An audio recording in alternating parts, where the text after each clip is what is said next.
Welcome to Sadhana classes. आज का हमारा टॉपिक है भौतिक जगत। क्लास 11 का पहला चैप्टर है। आज हम भौतिक जगत के बारे में विस्तार पूर्वक पूरा समझेंगे। भौतिक जगत इंग्लिश में कहते हैं फिजिकल वर्ल्ड, भौतिक का संसार। इसका हिंदी क्या हुआ? भौतिक का संसार।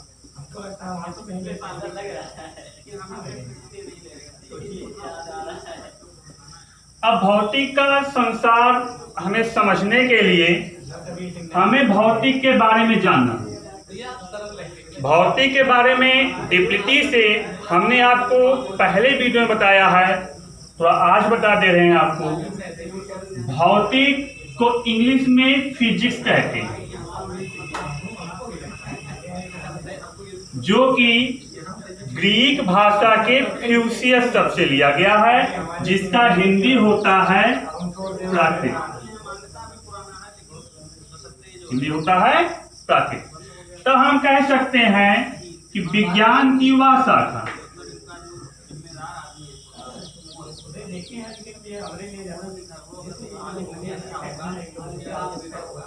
जिसके अंतर्गत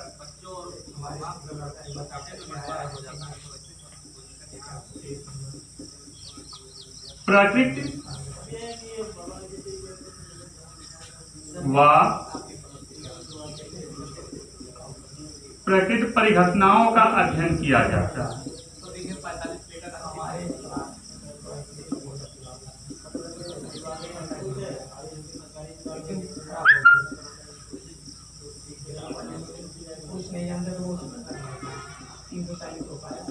भौतिक विज्ञान कहलाता है।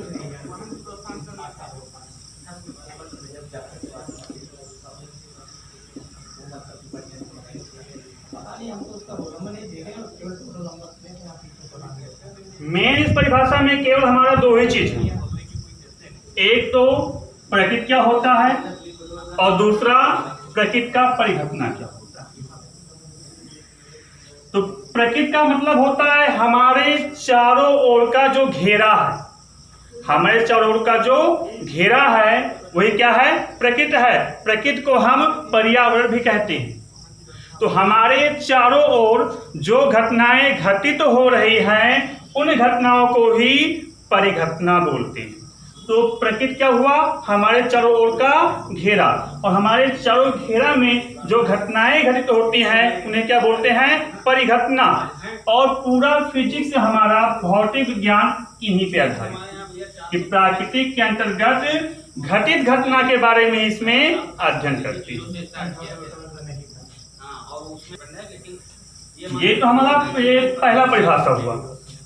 इसका एक परिभाषा और भी, बच्चे हमारे हैं अन्य जगह जाएंगे, उनको विज्ञान की वह शाखा जिसके अंतर्गत द्रव्य,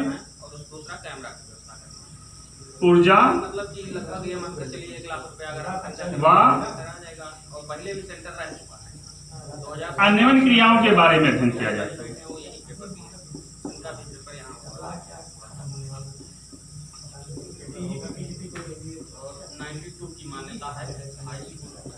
अध्ययन किया जाता है।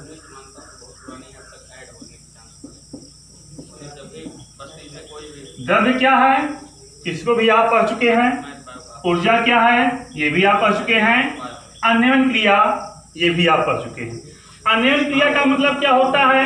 ये द्रव्य तो हो गया। प्रकृति में जो कोई भी वस्तु है, जितने भी वस्तु हैं, सब हमारे द्रव्य हैं। द्रव्य को 3 भागों में बांट दिया गया, ठोस, द्रव और गैस, जिसको हमने विस्तार पूर्वक हमारे नेक्स्ट वीडियो में आप जान सकते हैं, पढ़ सकते हैं। ऊर्जा के बारे में भी आपको बताया गया है।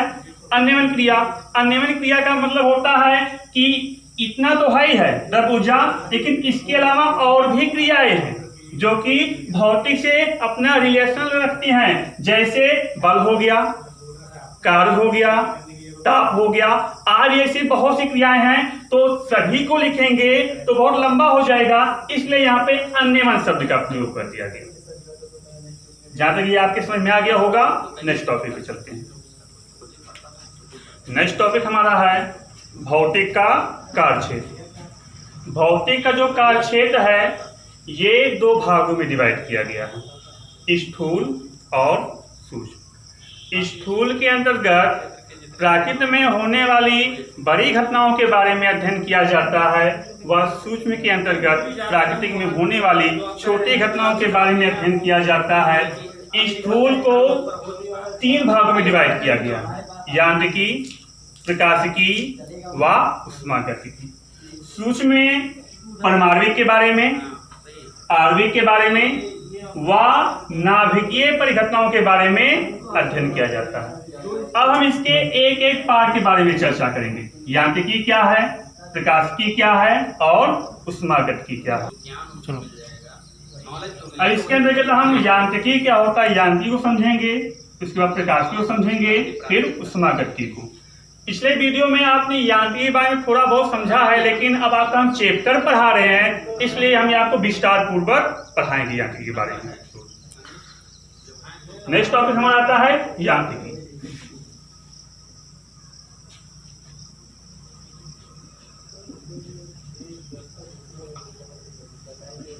यांत्रिकी के अंतर्गत हम सभी प्रकार के यंत्र, मशीन व इंजन के बारे में अध्ययन करते हैं। मतलब जो हमारा यांत्रिक होता है, ये हार्डवेयर के अंतर्गत जितने भी पार्टे जाते हैं उनके बारे में, जो हमारा मशीन होता है मशीन के बारे में व इंजन के बारे में अध्ययन किया जाता है। 3 दिन हुआ है आप चैनल क्रिएट किए हुए, 3 दिन से हम लोग ऑनलाइन सभी प्रकार की मशीनों, साधना क्लासेज, सभी प्रकार के यंत्रों साधना क्लासेज,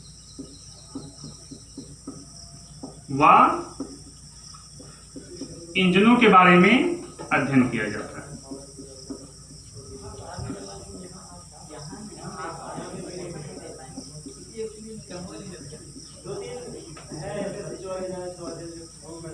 यंत्र क्या है, यंत्र आप सब जानते ही हैं। मशीन क्या होता है, जो हमारे काम को आसानी से कर दे, सुगमता पूर्वक कर दे, उसे मशीन कहते हैं। जो हमारे काम को आसानी से कर दे वो क्या होता है, मशीन।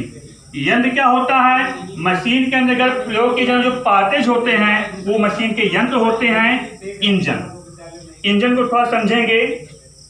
इंजन जो होता है ये 3 प्रकार का होता है, आंतरिक दहन इंजन, बाह्य दहन इंजन और तीसरा होता है कर्णक इंजन। इंजन हमारा 3 प्रकार का होता है। पहला होता है आंतरिक दहन इंजन,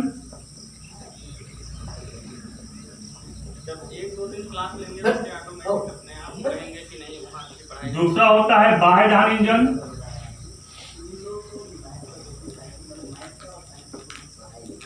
और तीसरा होता है कार्नोक इंजन।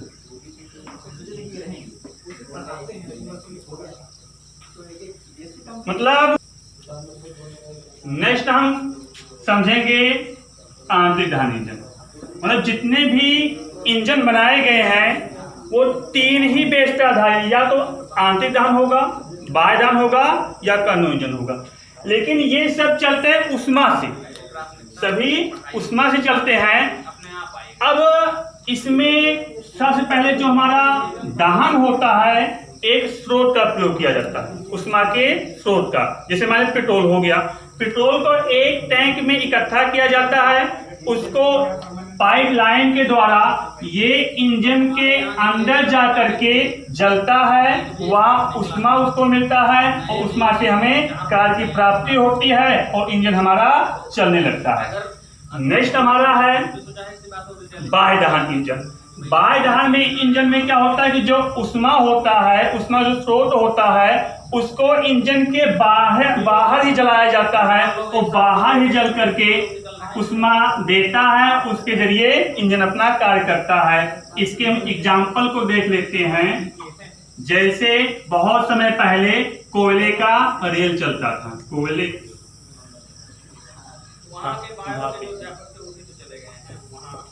चलने वाला रेलगाड़ी,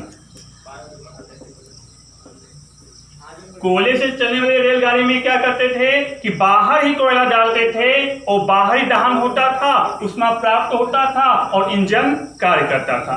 लेकिन अब के जमाने में थोड़ा डेवलपमेंट हुआ और उसी सिस्टम को आंतरिक दहन में परिवर्तित कर दिया गया।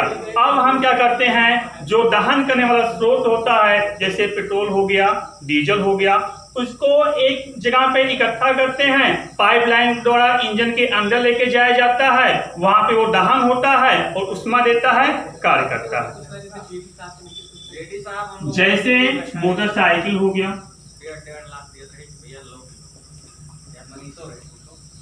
आदि बहुत से इंजन हैं। नेक्स्ट टाइम आते हैं कर्नो इंजन। कर्नो इंजन एक ऐसा इंजन होता है जिसमें एक बार ईंधन भरने के बाद में बहुत अधिक समय तक ये कार्य करता रहता है।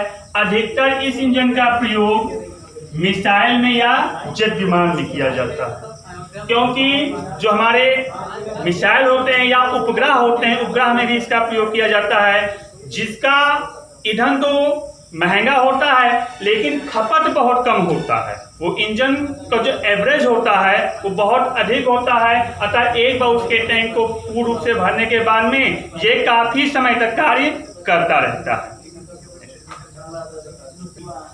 प्रकाशिकी क्या होता है, ये हमारा स्थूल का दूसरा पार्ट है।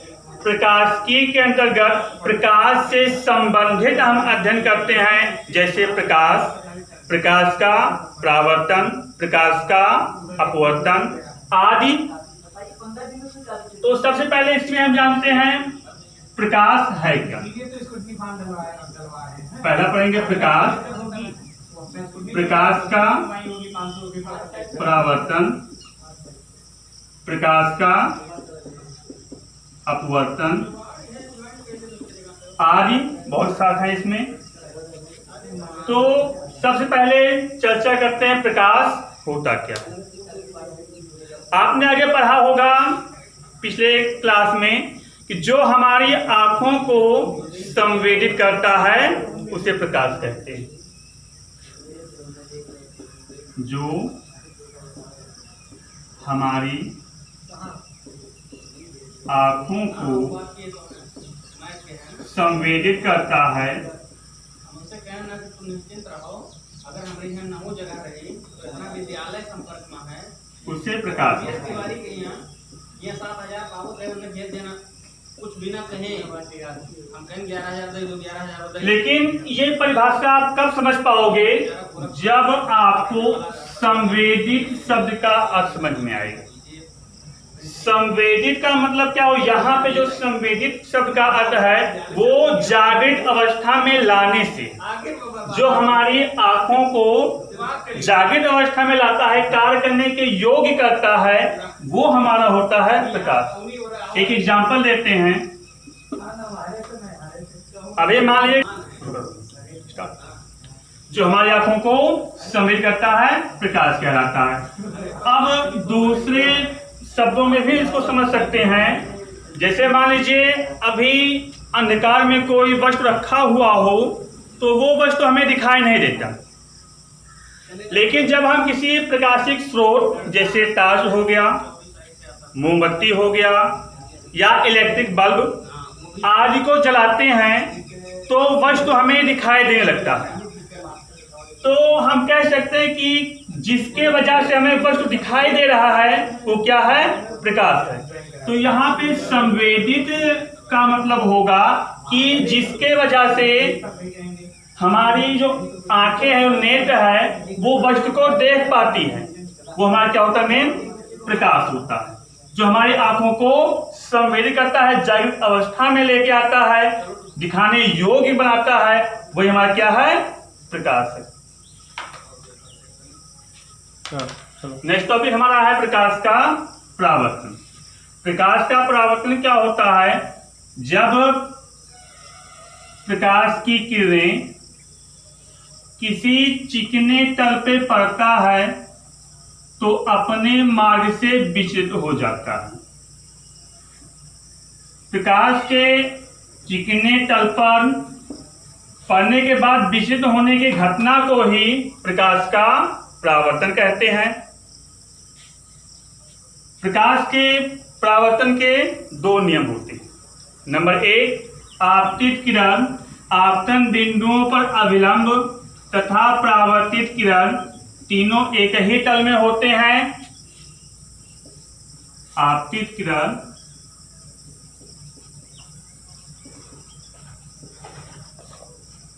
आपतन बिंदु पर अभिलंब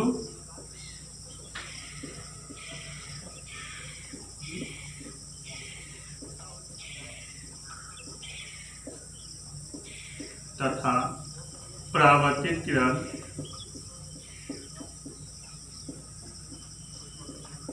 तीनों एक ही तल में होते हैं।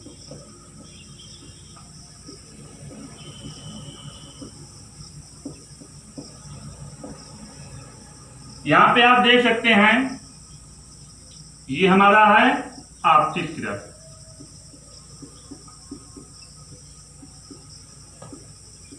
ये है अभिलंब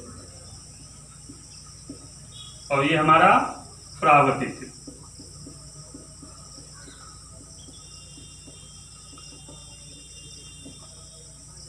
ये माध्यम 1 है, ये माध्यम 2।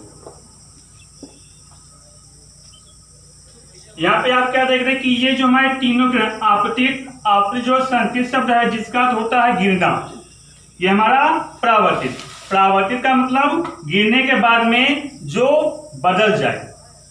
तो जो गिरने वाला किरण होता है हमारा क्या होता है आपतित किरण, फिर गिरने के बाद में जो परिवर्तन होकर के हमारा दूसरी दिशा में जा रहा है किरण, वो हमारा क्या होता है परावर्तित किरण, और ये हमारा क्या है अभिलंब। यहाँ पे क्या देखिए कि ये तीनों हमारा एक ही तल में।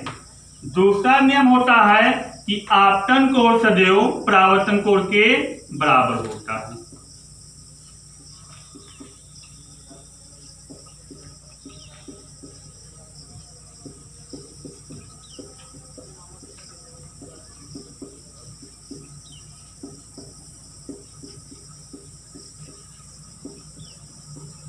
आपतन कोण सदैव परावर्तन कोण के बराबर होता है। तो यहाँ पे आप देखिए कि जो हमारा प्रकाश के बारे में अधिक डिटेलिटी आप नहीं बताएं, क्योंकि इसको आप हाई स्कूल में पढ़ भी चुके हैं, आगे इंटर में आपको पढ़ना है। इतना विस्तार से आपको बताएंगे चैप्टर हमारा बहुत लंबा हो जाएगा।